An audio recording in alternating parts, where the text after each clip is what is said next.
Hello, today is Friday, August 27th, and this is another episode of Friday 5 at 5 with Denver Public Library. My name is Lainey. I'm a librarian at DPL's Central Library, and in 15 minutes or less, we'll have you up to speed on 5 new titles we can't wait for you to read or listen to. A couple of exciting events to let you know about up top. There's still time to get your tickets to Denver Public Library's annual Book Lovers Ball, being held this year at Denver Botanic Gardens. Join the Foundation and Friends of the Library on September 10th for a special edition, Book Lovers in Bloom. Guests will savor specialty cocktails and a multi-course gourmet dinner served in an airy outdoor tent, and enjoy unique library-themed entertainment and programming under the stars. Support of the 2021 Book Lovers Ball helps Denver Public Library provide access to a lifetime of learning free of charge, raise a new generation of readers, preserve Denver's history and culture, and create community across the city. Snag tickets at the link below. Plus, join best-selling author Peter Heller in real life on Friday, September 3rd at 4 p.m. at the Sam Gary branch in the South Park Hill neighborhood. Heller will be discussing his new novel, The Guide, which just hit shelves. The Guide is a heart-racing thriller about a young man hired by an elite fishing lodge in Colorado, where he and a celebrity guest uncover a plot of shocking menace amid the natural beauty of sun-drenched streams and forests.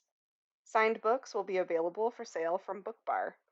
Registration is required but free, limited space available. Reserve your spot, again, at the link below. And now on to this week's 5.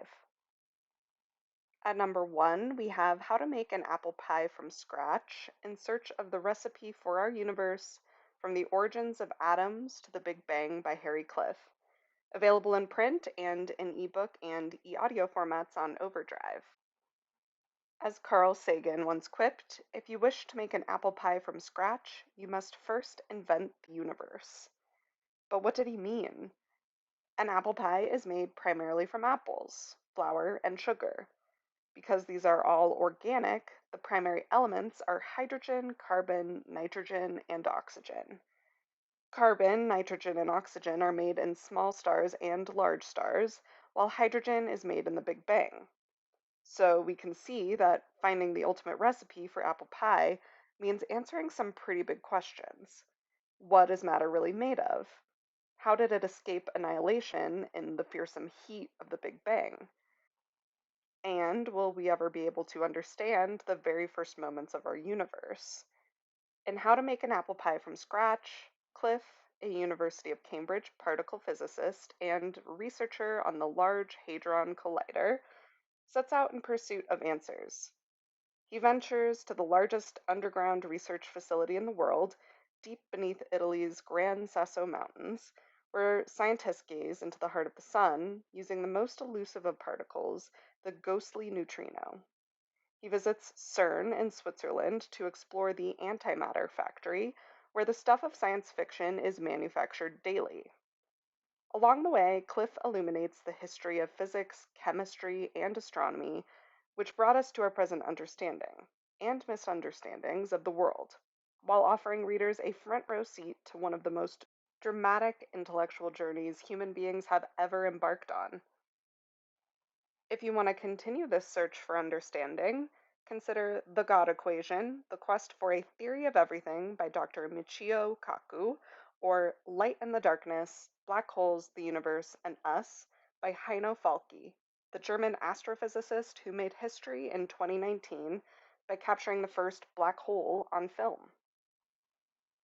At number 2 this time, Getaway by ZOJE Stage, available as an ebook and e-audiobook on Overdrive and in print. Here, Stage persists as a master of the psychological thriller. After breaking out with her debut horror novel Baby Teeth in 2018, she released Wonderland, which was described as Shirley Jackson meets The Shining in July. In Getaway, Imogen and Beck are two sisters who couldn't be more different, and they've been friends with Tilda since high school. Once inseparable, Over 2 decades, the women have grown apart. But after Imogen survives a traumatic attack, Beck suggests they all reunite to hike deep into the Grand Canyon's backcountry. A week away, secluded in nature, surely it's just what they need. But as the terrain grows tougher, tensions from their shared past bubble up. And when supplies begin to disappear, it becomes clear secrets aren't the only thing they're being stalked by. Readers will enjoy the complexity of Stage's characters. All three have different takes on the past they share, and in short, they'll feel like real women with authentic and deep rooted problems.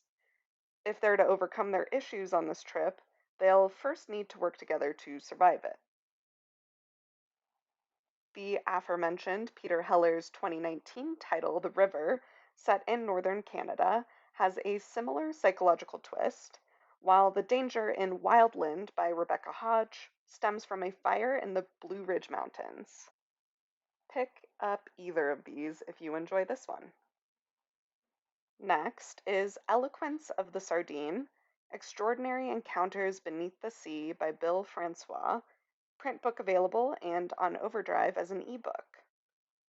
Originally published in French in 2019, Eloquence of the Sardine is a charming narrative nonfiction book about the secret lives of fishes.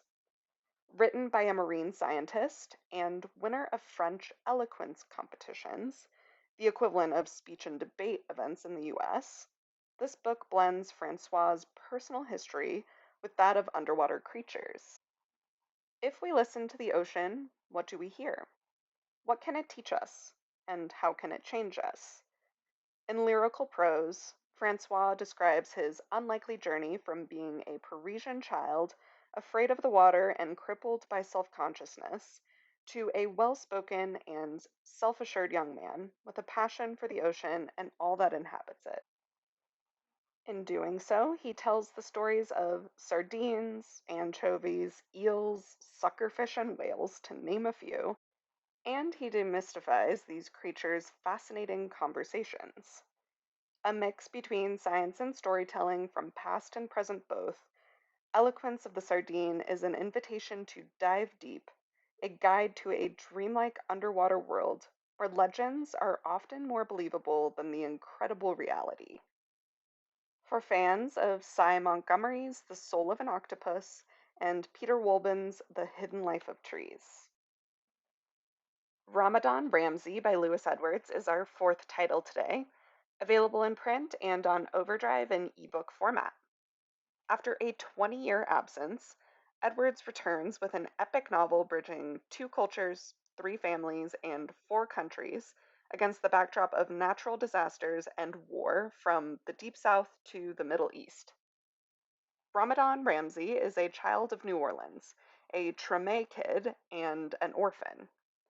Raised by his grandmother, Ramadan doesn't even know who his father is for many years.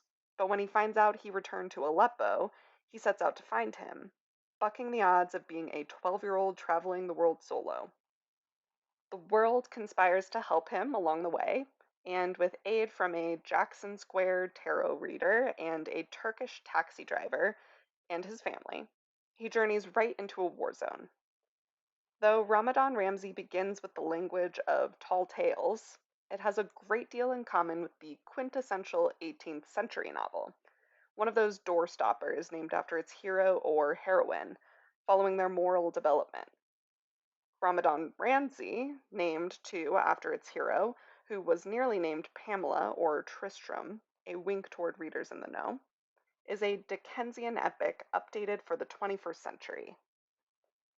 Intimate yet sweeping, heartbreaking yet full of triumph, Ramadan Ramsey explores the urgency of childhood and the modern family as a shared global experience. Rediscover Dickens in David Copperfield, or give another 18th century novel for the 21st century a try with Isabella Hamad's The Parisian. And at number 5, we have All's Well by Mona Awad, available in print and on Overdrive as an ebook and e-audiobook. All's Well is a wonderland of Shakespearean hyperbolic metaphor. Miranda Fitch is a 25-year-old theater professor from Boston, and she's not entirely sure she's competent enough to do her job. She doesn't have a PhD in theater, unlike her judgmental colleague, Grace, but she does have 10 years of acting experience. Surely that's enough to be entirely responsible for their small New England college's production of All's Well That Ends Well. What further disqualifies Miranda from leading a supposedly normal life, though, is that she experiences excruciating chronic pain due to a stage injury past, which forced her premature retirement from acting.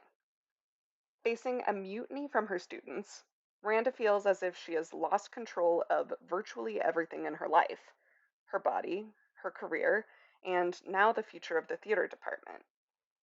But one night, as Miranda sulks at a local pub, resigned to her misfortune, she is approached by three ominous men who somehow know everything about her. A series of peculiar events transpire, and Miranda wakes up the next morning lifted from her burden of pain, and her student nemesis, Brianna, has mysteriously fallen ill. Could Miranda be responsible? Awad has taken Shakespeare's premise of illness and spiritual rebirth and turned it into an inventive horror comedy full of altered realities and the uncanny.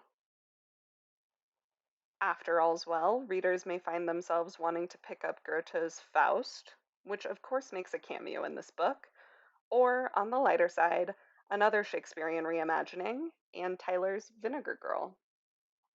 Plus, in case you missed it, check out The Library of the Dead by T.L. Huchu, available in print and on Overdrive as an ebook and e-audiobook, the first entry in Huchu's new Edinburgh Nights series.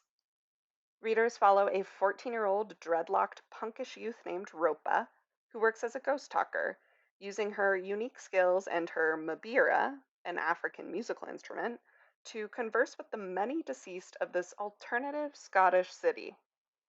Passing messages from the dead to the living and banishing unruly specters are just a few of the tasks that would appear on a professional ghost talker like Ropa's CV. This is essentially her day job. Her trailer's rent, where she lives with her grandmother, sister, and her sister's pet fox, doesn't come cheap. While trying to eke out this living among the dead, Ropa stumbles across a mystery, which sends her down a rabbit hole of horror. Not only are children vanishing, but those who are found again return mysteriously aged, like their youth has been sucked out of them. Of course, Ropa knows that there are other planes of existence that can be frequented by those with the necessary skill set, that is, her skill set. She suspects one of these, the Every There, which definitely has a Stranger Things upside down feel to it, may be the culprit. The Library of the Dead is horror shot through with urban fantasy. Look for the second title in the series, Our Lady of Mysterious Ailments, in March 2022. For more urban fantasy, check out Isabel Yap's short story collection, Never Have I Ever. For a little less ghost and a little more magic, plus motorcycle gangs, check out Marshall Ryan Maresca's The Velocity of Revolution. And that's it for this month. Thanks for tuning in to Denver Public Library's Friday 5 at 5. Check out or place a hold on these titles and a whole lot more right now at denverlibrary.org, link below, and be sure to tune in next month for a whole new batch of recommended reads.